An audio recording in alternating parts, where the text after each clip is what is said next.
ಹರೇ ಶ್ರೀನಿವಾಸತ್ತೆ. ಹರೇ ಶ್ರೀನಿವಾಸಮ್ಮ.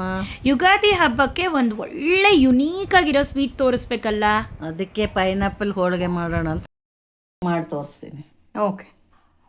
ಅಳತೆ ಇದು ಒಂದು ಗ್ಲಾಸು ಗೋಧಿ ಹಿಟ್ಟು ತಗೊಂಡಿದ್ದೀನಿ. ಓಕೆ. 1 ಗ್ಲಾಸು ಚಿರೋಟಿ ರವೆ ತಗೊಂಡಿದ್ದೀನಿ. ಓಕೆ. ಮೊದಲು ಕಣಕ ಕಲಸಿಟ್ಕೊಂಡ್ಬಿಡೋಣ.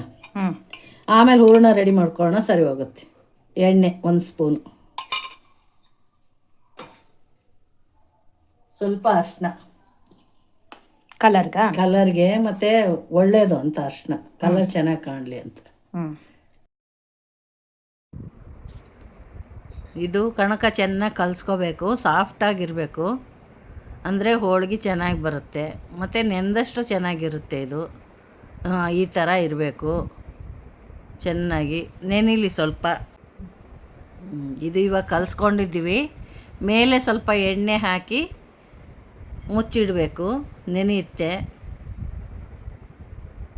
ಅಷ್ಟರಲ್ಲಿ ಹೂರಣ ರೆಡಿ ಮಾಡ್ಕೊಳ್ಳೋಣ. ಹೂರಣಕ್ಕೆ ಇವಾಗ 2 ಚಮಚ ತುಪ್ಪ, 1 ಬೌಲ್ ಪೈನಾಪಲ್ ತಗೊಂಡಿದ್ದೀನಿ ಈ ಬೌಲ್ಗೆ. ಓಕೆ. ಯಾಕಂದರೆ ಬೆಲ್ಲ ಎಲ್ಲ ಅಳತೆಗೆ ಬೇಕಲ್ಲ, ಅದಕ್ಕೆ. ಅವ್ರ ಮನೇಲಿ ಏನು ಬೌಲ್ ಇರುತ್ತೋ ತಗೊಳ್ಳಿ. ಇದು ಬೇಯಿಸ್ಕೋಬೇಕು. ಇದು ನಾನು ಕ್ಯಾರೆಟ್ ಹೋಳಿಗೆನೂ ಕೇಳಿದ್ದೀನಿ, ಮಾಡ್ತಾರೆ. ಪೈನಾಪಲ್, ಕೋವಾ, ಇವಾಗಂತೂ ಎಲ್ಲ ಕೇಕ್ ಹೋಳಿಗೆ ಕೂಡ ಮಾಡ್ತಾರೆ, ಗೊತ್ತಾ ನಿಮಗೆ? ಏನು ಕೇಕಿನ ಹೋಳಿಗೆ ಕೂಡ ಮಾಡ್ತಾರೆ. 1 ಬೌಲ್ ಪೈನಾಪಲ್ ತೊಗೊಂಡಿದ್ವಿ. ಇದು 1 ಬೌಲು ಕಾಯಿ ತೊಗೊಂಡಿದ್ದೀನಿ, ತೆಂಗಿನಕಾಯಿ, ಹಸಿ ತೆಂಗಿನಕಾಯಿ. ಇದು ಮಿಕ್ಸಿ ಮಾಡ್ಕೊಂಬರ್ರಿ.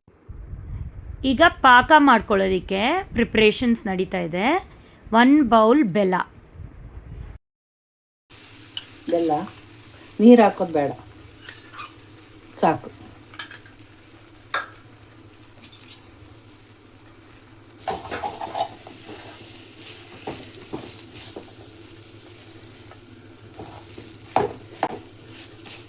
ತುಪ್ಪ 2 ಸ್ಪೂನ್, 2 ಸ್ಪೂನ್ ಹಾಕಿನಿ. ಅದಕ್ಕೆ 2 ಸ್ಪೂನ್ ಹಾಕಿನಿ, ಆಯ್ತು ಅಷ್ಟೇ. 4 ಸ್ಪೂನ್ ತುಪ್ಪ. ಓ ಸೂಪರ್.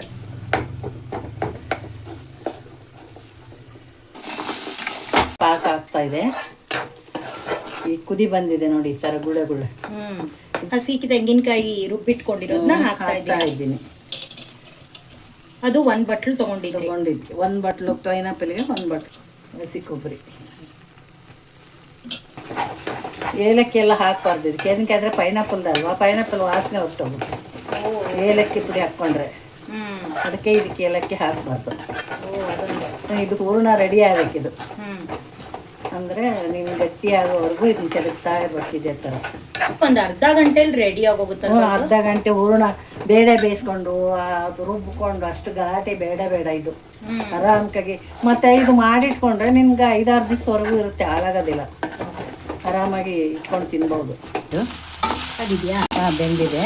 ಮಿಕ್ಸಿ ಮಾಡ್ಕೊಂಡು ಪೈನಾಪಲ್ ಇದನ್ನು ಇದರಲ್ಲೇ ಹಾಕ್ಕೊಂಡ್ಬಿಡೋಣ.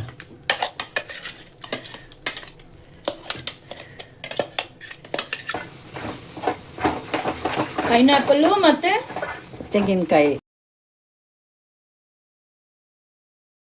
ನಾವು ಬಾಣಲಿಗೆ ಅಂಟ್ಕೊಂಡೇ ಇಲ್ಲದ, ಈ ಥರ ಆಗಬೇಕು. ಸ್ವಲ್ಪನೂ ಅಂಟ್ಕೊಂಡಿಲ್ಲ ಬಾಣಲಿಗೆ. ಇದು ಸ್ವಲ್ಪ ಆರಬೇಕು, ಆರ್ಲಕ್ಕೆ ಬಿಡೋಣ. ಕಣಕ ಸಾಫ್ಟ್ ಆಗಿದೆ. ಇವು ನೆಂದಿದೆ, ಅರ್ಧ ಗಂಟೆ ಆಯ್ತಲ್ಲ. ಇವಾಗ ಹೋಳಿಗೆ ಮಾಡ್ಕೊಂಡು. ಇದು ಬಟರ್ ಪೇಪರ್ ಅಲ್ವಾ? Butter paper. ತಾಲಿಪೇಟ್ ಮಾಡಲಿ, ಒಬ್ಬಟ್ಟು ಮಾಡಲಿ ಎಲ್ಲ ಇದರಲ್ಲೇ ಮಾಡೋದು. ಎಲ್ಲ ಕಡೆನೂ ಸಿಕ್ಕುತ್ತೆ ಅಂಗಡಿನಲ್ಲಿ. ಅದೇ ತವಾ ಇಟ್ಕೊಂಡ್ಬಿಡ್ತೀರಾ? ತವಾ ಕಾಯ್ಲಕ್ಕೆ ಇಟ್ಟೀನಿ, ಇಟ್ಕೊಂಡಿದ್ದೀನಿ. ಹೂರ್ಣ ಇವಾಗ ಎಷ್ಟು ತೊಗೊಂಡಿದ್ದೀರಾ? ಇವಾಗ ಎಷ್ಟು ಕಣಕ ತೊಗೊಂಡಿರ್ತೀವೋ ಅಷ್ಟು ಹೂರ್ಣ ತೊಗೊಂಡಿದ್ದೀವಿ. Same quantity. 1 ನಿಂಬೆ ಹಣ್ಣಿನ ಗಾತ್ರ, ದೊಡ್ಡ ನಿಂಬೆಹಣ್ಣು.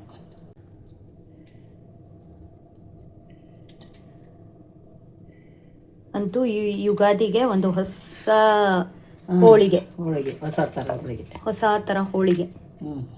ಇದು ಹಿಟ್ಟು ಹಚ್ಚಿ ಆದ್ರೂ ಲಟ್ಟಿಸ್ಕೋಬಹುದು, ಇದೇ ಥರನೂ ಮಾಡ್ಕೋಬಹುದು, ನಮ್ಮ ಇಷ್ಟ. ಅದು ಎಣ್ಣೆನಲ್ಲಾದರೂ ಈ ಥರ ಒತ್ಕೋಬಹುದು. ಇದೇ ಬೆಟರ್ ಅಲ್ವಾ? ಯಾವುದಾದ್ರೂ ಒಂದು ಅಂದರೆ ಹಿಟ್ಟು ಹಚ್ಚಿದ್ರೆ ಸ್ವಲ್ಪ ತೆಳು ಬರುತ್ತೆ, ಹ್ಞೂ ಇದು ಸ್ವಲ್ಪ ದಪ್ಪ ಬರುತ್ತೆ ಅಷ್ಟೇ, ಎಂಥದಿಲ್ಲ.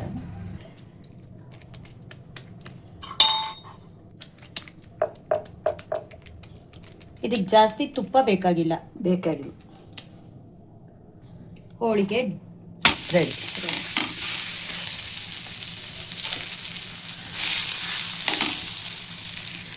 ಎಷ್ಟು ಈಸಿಯಾಗಿ ಬಂದ್ಬಿಡ್ತದೆ ನೋಡಿ.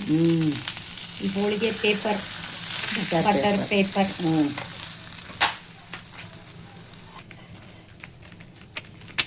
ಪೈನಾಪಲ್ ಹೋಳಿಗೆ ರೆಡಿ ಆಗ್ತಾ ಇದೆ. ಇದು 2ನೇ ಪೈನಾಪಲ್ ಹೋಳಿಗೆ.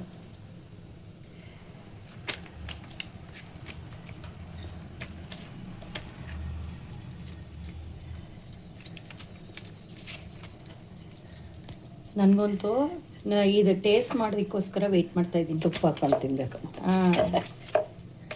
ಕ್ಯಾರೆಟ್ ಹೋಳಿಗೆ ತಿಂದಿದ್ದೀನಿ, ಬಾದಾಮಿ ಹೋಳಿಗೆ ತಿಂದಿದ್ದೀನಿ, ಬಟ್ ಪೈನಾಪಲ್ ಹೋಳಿಗೆ ಇದೆ ಫಸ್ಟ್ ಟೈಮ್ ನಾನು. ಕೋವಾ ಹೋಳಿಗೆನೂ ಮಾಡ್ಬೋದು. ಕೋವಾನು ತಿಂದಿದ್ದೀನಿ, ಮಂತ್ರಾಲಯದಲ್ಲೇ ಮಾಡಿದಾರಲ್ಲ ಕೋವಾ ಹೋಳಿಗೆ, ಅದು ಸಖತ್ತಾಗಿರುತ್ತೆ, ತುಂಬಾ ರಿಚ್ ಆಗಿ ಸಖತ್ತಾಗಿರುತ್ತೆ ಅದು. ಬಟ್ ಇದು ನಾನು ಫಸ್ಟ್ ಟೈಮ್ ನಾನು ತಿಂತಾ ಇರೋದು ಪೈನಾಪಲ್ ಹೋಳಿಗೆ. ಯುಗಾದಿ ಬರ್ತಾ ಇದೆ ಅಂದಿದ ತಕ್ಷಣ ಈ ಹಾಡಂತೂ ಎಲ್ಲ ಕಡೆನೂ ಕೇಳಿಬರುತ್ತಲ್ಲ. ಯುಗ ಯುಗಾದಿ ಕಳೆದರೂ ಯುಗಾದಿ ಮರಳಿ ಬರುತ್ತಿದೆ, ಯುಗ ಯುಗಾದಿ ಕಳೆದರೂ ಯುಗಾದಿ ಮರಳಿ ಬರುತ್ತಿದೆ, ಹೊಸ ವರುಷಕ್ಕೆ ಹೊಸ ಹರುಷವ ಹೊಸದು ಹೊಸದು ತರುತ್ತಿದೆ, ಹೊಸದು ಹೊಸದು ತರುತ್ತಿದೆ, ಯುಗ ಯುಗಾದಿ ಕಳೆದರೂ ಯುಗಾದಿ ಮರಳಿ ಬರುತ್ತಿದೆ.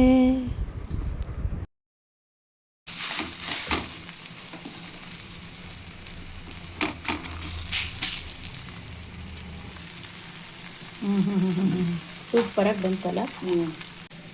ಇದು ನಾನ್ ಸ್ಟಿಕ್ ತವಾನೂ ಅಲ್ಲ, ಅಂಟ್ಕೊಂತ ಇಲ್ಲ ನೋಡಿ, ಆದ್ರೆ ಸಿಮ್ಮಲ್ಲಿ ಇಟ್ಕೋಬೇಕು. ನಾನ್ ಸ್ಟಿಕ್ ಆದ್ರೆ ಒಳ್ಳೇದಲ್ಲ.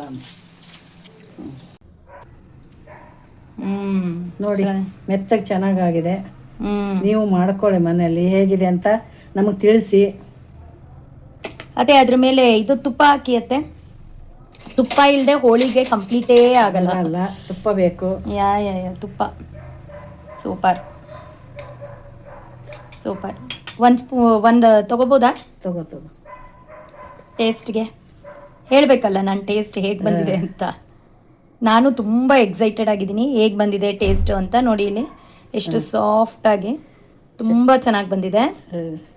ಇದು ಕರ್ಗೋಗಂಗಿದೆ ಅತ್ತೆ ಒಟ್ಟಿನಲ್ಲಿ, ಬಾಯಲ್ಲಿ ಇಟ್ಟಿದ ತಕ್ಷಣ. ಬಿಸಿ ಬಿಸಿ ಪೈನಾಪಲ್ ಹೋಳಿಗೆ ರೆಡಿಯಾಗಿದೆ. ಎಲ್ಲರೂ ಮನೇಲಿ ಈ ಯುಗಾದಿ ಸಲುವಾಗಿ ಮಾಡ್ಕೊಳ್ಳಿ, ಸಕ್ಕತ್ತಾಗಿದೆ. ಯಾರಿಗೆ ಸ್ವೀಟ್ ಕಡಿಮೆ ಬೇಕು ಅಂತ ಅನ್ಸುತ್ತೋ ಇನ್ನೊಂದು ಸ್ವಲ್ಪ ಬೆಲ್ಲ ಕಡಿಮೆ ಮಾಡ್ಕೋಬಹುದು. ಬಿಕಾಸ್ ಪೈನಾಪಲ್ ಒಂದೊಂದ್ಸತಿ ಹುಳಿ ಇರುತ್ತೆ, ಒಂದೊಂದ್ಸತಿ ಸಿಹಿ ಇರುತ್ತೆ. ಸೊ ಅದನ್ನ ನೋಡ್ಕೊಂಡು ಒಂದು ಸ್ವಲ್ಪ ಬೆಲ್ಲನ ಆಲ್ಟ್ರೇಷನ್ ಮಾಡ್ಕೋಬಹುದು. ಇದು ಮಾತ್ರ ಪರ್ಫೆಕ್ಟಾಗಿ ಸಕ್ಕತ್ತಾಗಿದೆ. ಎಲ್ಲರೂ ಟ್ರೈ ಮಾಡಿ ಮನೇಲಿ, ಹೇಗೆ ಬಂದಿತ್ತು ಅಂತ ನಮಗೆ ತಿಳಿಸಿ ಅಷ್ಟೇ. ಎಲ್ಲರಿಗೂ ಯುಗಾದಿ ಹಬ್ಬದ ಶುಭಾಶಯಗಳು. ಹರೇ ಶ್ರೀನಿವಾಸ.